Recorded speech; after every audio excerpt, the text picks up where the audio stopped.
So we've driven up from Florida through Georgia, and now we've planted ourselves this week in Huntsville, Alabama. And, you know, we've been on the road for about 6 months.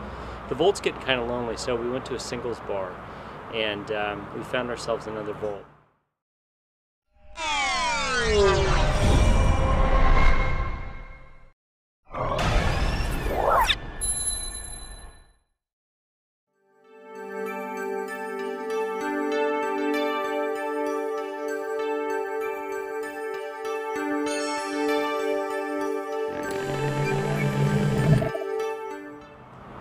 We are at Maker's Local 256 in Huntsville, and that's Josh's Volt.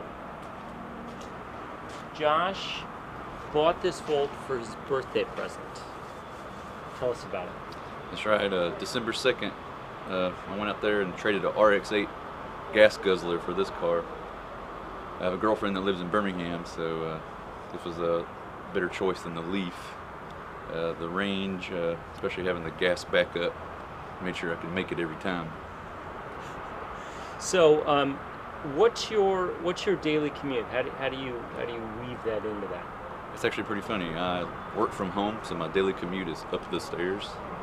Excellent. So you're using zero gas, zero electricity. So it basically stays plugged up 5 days a week in the garage, unless I need to go to the grocery store, in which case it really is all electric back and forth. And you want to come here, I live about 18 miles away, so I can go down and back, still all electricity, but I still plug it up here. That way I can run the heater full blast, and I don't have to drive. You know, there's 2 ways you can drive with the Volt. You can put it in sport mode and really get on it, but I usually just drive the normal. But being able to plug up here, I'm able to not really have to pay so much attention about it, just drive normally.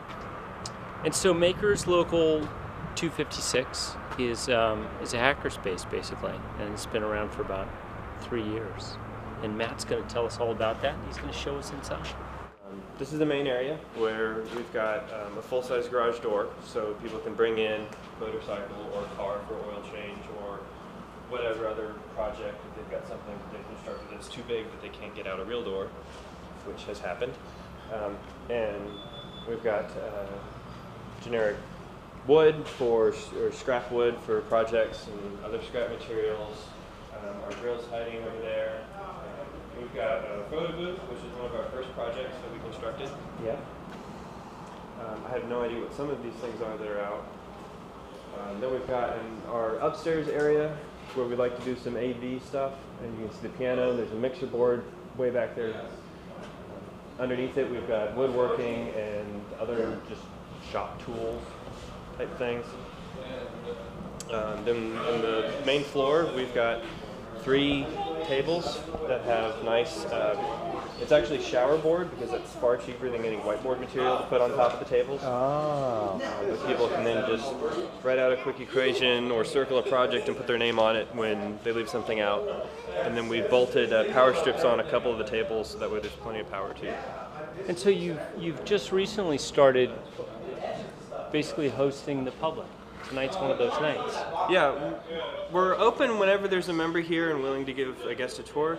And then we got the idea from a couple other spaces.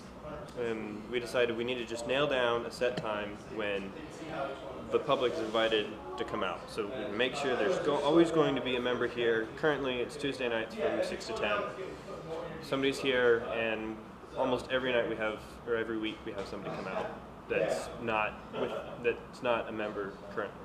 So if you're a member of the group, and the dues are like $50 a year or something? Actually, that's another really interesting point about us. Most spaces like us have set dues, which is far easier on the books. But since our roots come from poor college students that can, like we could do $50 a month, or we had problems doing $50 a month, we said, okay, so just make up your own dues and just stick with them. So members get to name their own price too when they come in, just whatever the shop's worth it to you. We've got some people giving $1 a month and we never see them, and we've got some people giving $100 a month and they show up every so often, and there's some people giving $50 a month and they're here all the time. It's the Priceline hackerspace. Just And so if you're a member, you can come in here anytime and just make stuff by yourself, make stuff with your buddies, just make stuff. Yeah, just make a mess. Yeah. Don't get hurt or hurt others. Try not to make a huge mess. But yeah. Not to get all philosophical on you, but why does this matter? Why is this important? This is important, I guess, in a small concept, in that now I have access to a lathe, to some nice woodworking tools, to some electronics, to a laser cutter, and I get to name my own price on how much access to all this is worth to me, right, in the small scale. In the larger scale, we're helping people learn how to use these different tools and how to create things that they can envision but haven't had the abilities or had the resources to embody so far. That's great. Well, you got a big crowd. We do. Brewing, and I'm going to let you get to them.